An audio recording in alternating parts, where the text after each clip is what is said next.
last time on our epic book, the name of this book is Secret, Cassandra and Max Ernest decided to continue to read through the Guillermo brothers and their portraits, or not portraits, but the leather-bound notebook, into which they found that by reading the inscription and in the front and decoding the message underneath meant that they had to undo the bindings, take out the pages, and read what was underneath the book, quite literally. So I am pretty impressed with them. I don't know if I would have come up with that, honestly. So that's how that went. And then they found out that the Guillermo brothers, they were in a circus, and once they were in this circus, they got really good at using their senses, because they had what was called synthria. I can't remember it off the top of my head, but I guarantee you it will be there multiple times in the reading coming up. And because they had this, their senses were a little mixed up, so when they smelled things, they actually heard things, or when they heard things, they saw things, when they saw things, they heard things, or, and so on and so forth. So their senses were a little mixed up. But this made them amazing magicians, because if somebody, like, say, Luciano were to say, hey, what's your, like, whisper to me what your first dog, like your first pet was, then he would, like, flick some colored cloths into the air in, like, a showmanship fashion or whatnot, and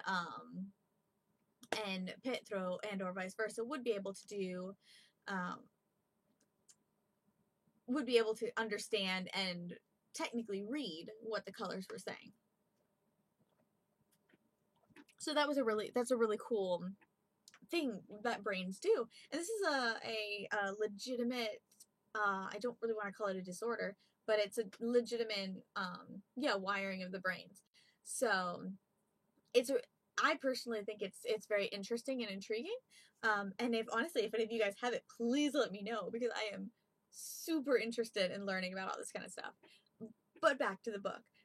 So when the brothers, they were in the circus for about a year, and then they came back to Kansas, and they were going to make this their biggest show yet, because they thought that maybe, just maybe, either their mother's sister or their parents had come from Italy, were able to make it to the States, and maybe be able to come hear what they've been doing and stuff, and come see the show. But instead of their parents, they found this beautiful golden lady who had long gloves and long golden hair, and a teeny itty bitty teeny tiny waist. They said that she should have been a carnival attraction in herself, but she wanted to take them out to lunch, to dinner, and only Luciano took her up on the offer, and she very cryptically said, well, if I can't have both brothers, I'll just have one.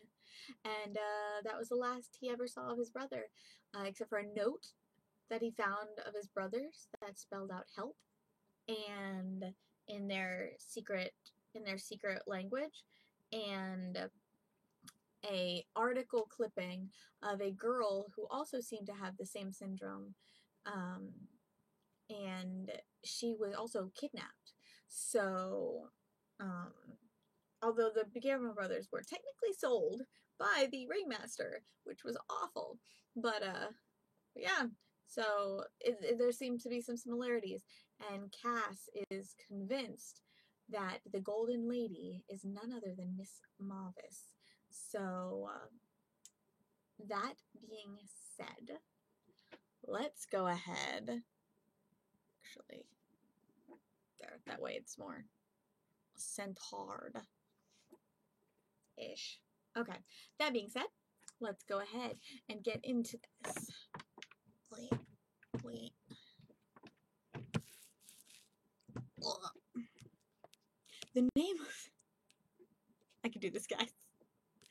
The name of this book is Secret by Synonymous Book. Chapter 16. A rumor about monkey blood. A forged ransom note. And a scary phone call. Cass had only one clue as to where Cass had only one clue to Benjamin's whereabouts.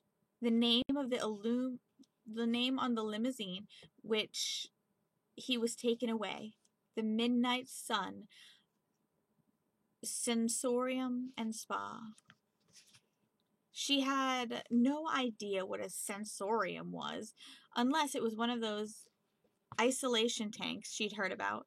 You know, the ones where people are submerged in water until they regress all the way back to being a fetus in their mother's wombs. But she thought this was but she knew that what a spa was, more or less.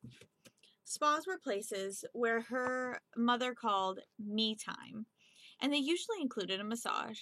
Cass had ever been to a spa once. Or Cass had even been to a spa once.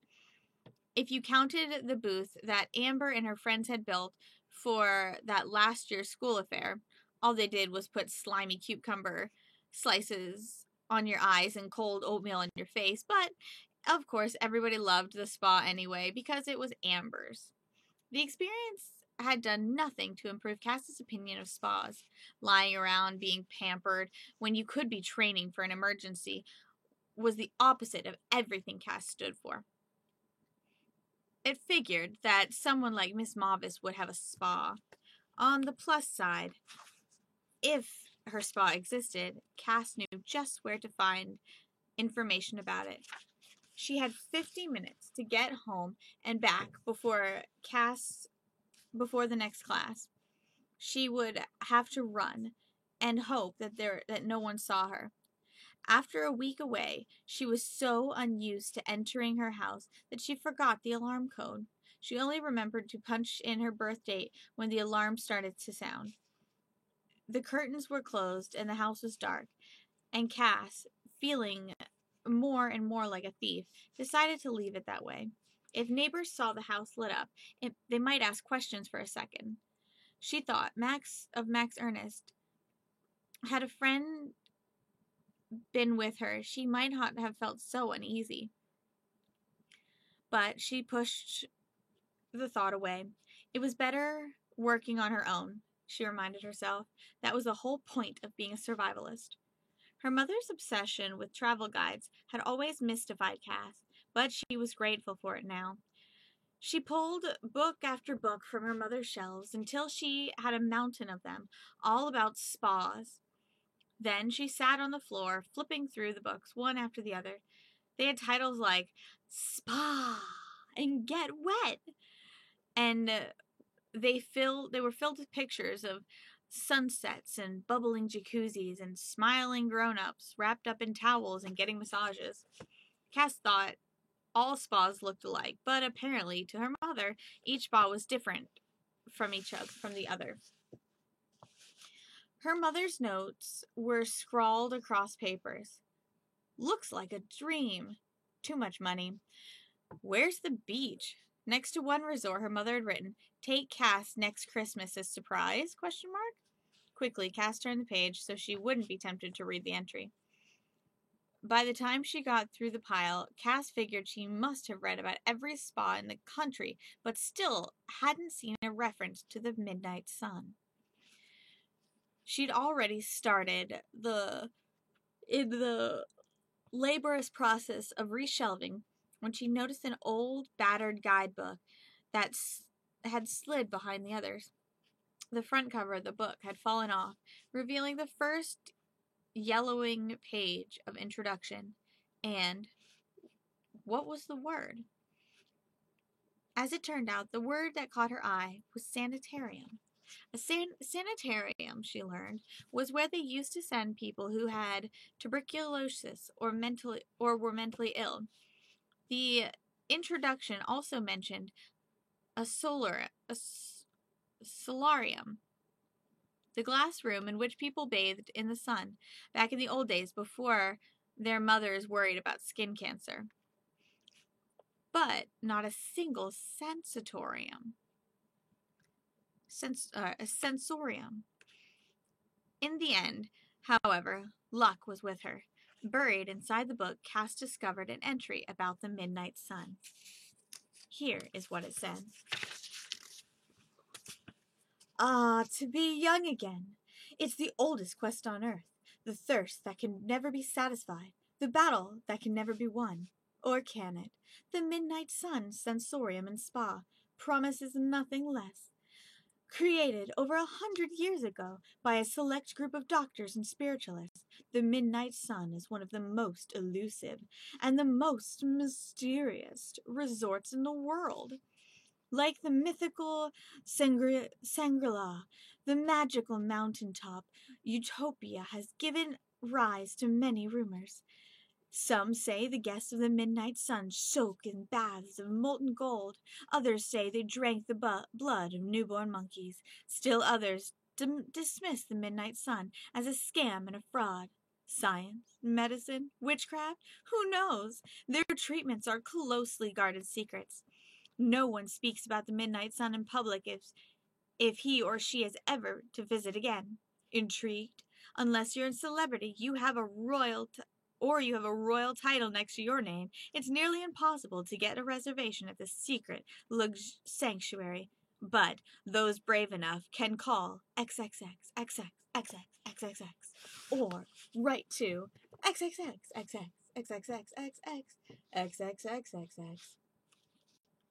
Cass put the book in her backpack, mulling over what she'd read. Why did so many grown-ups want to be young?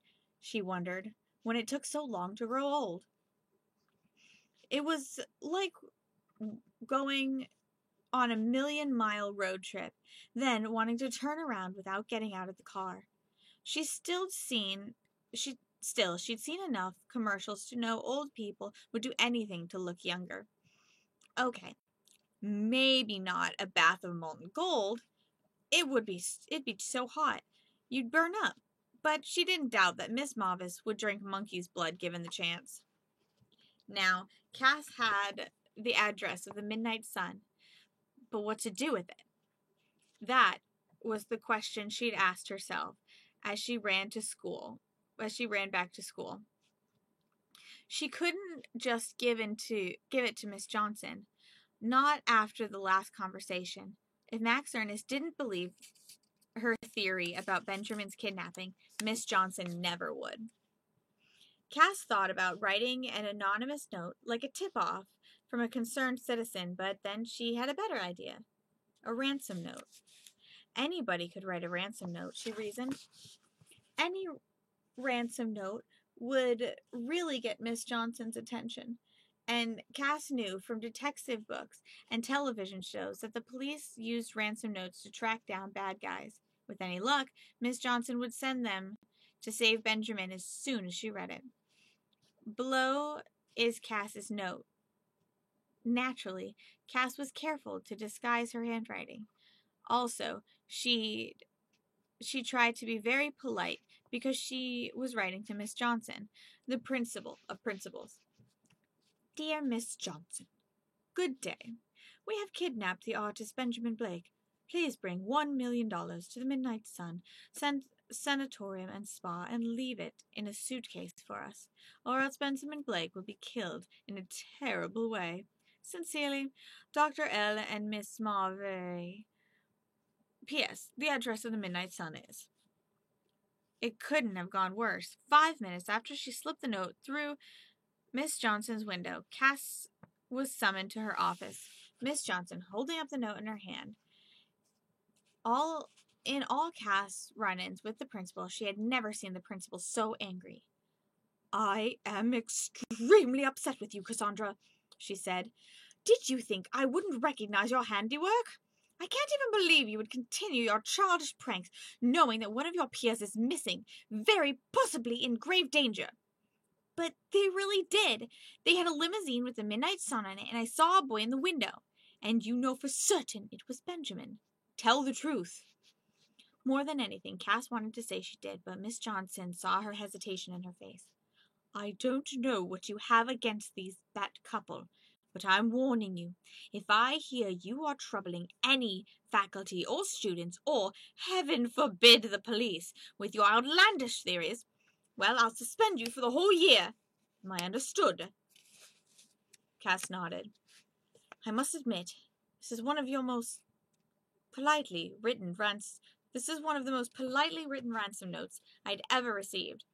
At least your manners are getting better. Now, out of my office! On the bus that afternoon, Cass sat with her knees doubled against the back of the seat out in front of her, ignoring everyone and everything in the vicinity. She had to rescue Benjamin Blake. But how? Not with any help from the principal or policeman. And definitely not with any help from a certain non-stop talking boy. The obvious step was to go to the Midnight Sun herself. But how would she get there? No way her grandfathers were taking her. Not if it meant her skipping school and their risking the wrath of her mother. Besides, even if she could get to the Midnight Sun, how would she get into the Midnight Sun? She wasn't a celebrity, and she didn't have a royal title. She was just a kid, and kids don't usually go to spas. Except for maybe, like, Amber. What would Amber do if she wanted to get in? When Cass got off the bus, she had an inspiration. Before she could change her mind, she pulled out the old guidebook out of her backpack and looked up the Midnight Sun's phone number. And she disabled it, and she dialed it on her phone. She could hardly believe what she was doing. She had that giddy, dizzy feeling you get when you make a crank call. Only this was much scarier. To her relief, a machine picked up. You have reached the Midnight Sun, Sensorium and Spa, said an unmistakably icy voice. Please, leave a message if you're ready to say goodbye to the old you and hello to the new. Cass shuddered, remembering what the magician had written about Miss Mavis, making him feel as if he were drowning in the coldest water on earth. Cass might not be synesthetic, but she knew exactly what he was talking about. Hello there. This is one of the Skelton sisters. I'd like to make a reservation to stay at the Midnight Sun. She left her number. Then she dropped her phone onto the floor, wondering whether Max Ernest was right after all. Maybe she was crazy. It took her a couple seconds to realize her phone was ringing. Holding her breath, she picked up the phone and held it several inches away from her ear, as if it was a particularly lethal kind of snake. Hello, Miss Mavis tinkled on the other end. How wonderful to hear from a Skelton sister. To whom am I speaking, may I ask? Romney or Montana? Neither, said Cass. I'm the other one. Oh, there's another one? I had no idea. Yes, my name is Amber. I'm the youngest. They keep me hidden, but I'm famous also, Cass explained. She was glad she practiced lying on her mother. Oh, you're one of those secret celebrities? My favorite kind. Being in public eye is so tiresome, don't you think? Said Miss Mavis, inquired. Yes, that's why I want to stay at the Midnight Sun. I hear it's very private. All your treatments, I hear they're really great. I know it's hard to get a reservation, but I thought maybe since I'm a celebrity, you seem to know a lot about it, said Miss Mavis with a high laugh. Yes, I do. Cass, not about to admit that she knew that was all she knew. Well, you're in luck. It just so happens we have an opening this evening. Shall I send a limousine for you? Yeah, I guess, said Cass, choking on her words. That would be good. Terrific. I'm sure you'll love all of our treatments. Cass shivered. The way Miss Mavis said the word treatments, it sounded more like punishments. Chapter 7. I've changed my mind. Dun, dun, dun. Chapter 17. I've changed my mind. Or maybe you should have, or maybe I should say, I've come to my senses. Rather than continuing the narrative adventures of Cass and Max Ernest, I'm going to end the book right here, while they're still safe. More importantly, while you're still safe. I know you're angry with me. You've read this far. You feel you've earned the right to know how the story ends. Go ahead, laugh, scream, cry, throw the book at the wall. If you knew, well, there's the rub. You don't know, do you? If you knew the truth, I was going to say, if you knew everything in the stories entails, all those grisly, gruesome facts, all the horrible, harrowing details, you'd thank me for sparing you. Alas, since you don't know, you will go to your grave hating me, thinking I'm your enemy, then for the first time, I'm acting like your friend. Happily, you don't know how to find me. If you did, I have no doubt you would try to bribe me into finishing the story. I know how you are. I know how I am, too. I'm very susceptible to bribes. As you've probably noticed, I have no self-control whatsoever. I like chocolate best, but I also have a fondness for cheese. For instance, you were to pass if for instance you were to pass under my nose a very ripe brie, you might think the bribe was gross or stinky, but you would be wrong. Oh, so wrong. You would be tempting me with a bite, only to tell me that the price of the bite would be continuing the story. Well, I'm afraid I might start writing without a moment's thought. And now, if you were to hand me, say, a piece of chocolate, dark as night, European in origin, and very high percentage of cocoa. Don't forget the high percentage of cocoa. Well, there's no saying what I will do, or wouldn't do. As a matter of fact, it just so happens that I've been saving for a special occasion, a piece of chocolate very much like the one I just described. Right now, it's sitting high on a shelf that I can't reach without a ladder. I put it there so I wouldn't eat it without first fully considering the matter. I must admit I've never wanted it more than I do now. The chocolate on my shelf is of the finest qualities. I won't mention the brand here. It's one of the information that could help my enemies track me down. Trust me, though, it's not cheap. Many cocoa beans have given their lives to make that chocolate. I can particularly taste it now. What I wouldn't do in order to eat it. It must be wrong of me to eat the chocolate without offering you some in return. I'm not the kind of person who accepts a bribe and then pretends he doesn't know what the bribe means. That's the horror of it. Oh, what's the honor in that? In short, if I want to eat that chocolate, I must keep writing. What an awful, awful choice. On the other side, I renounce the chocolate and stay healthy and trim, and I put an end to this reckless tale-telling. On the other side, I climb the ladder, feast on chocolate, and then, full on sugar and guilt, I continue my story, knowing I'm possibly sentencing you to a fate worse than death. Actually, put it like that, the choice is pretty easy. I'll be right back. Chapter 18. It was a dark and stormy night. Dun, dun, dun! So thank you so much again for joining, and I hope to see you guys next week. Remember, little goals, big dreams. Bye, guys. Mwah!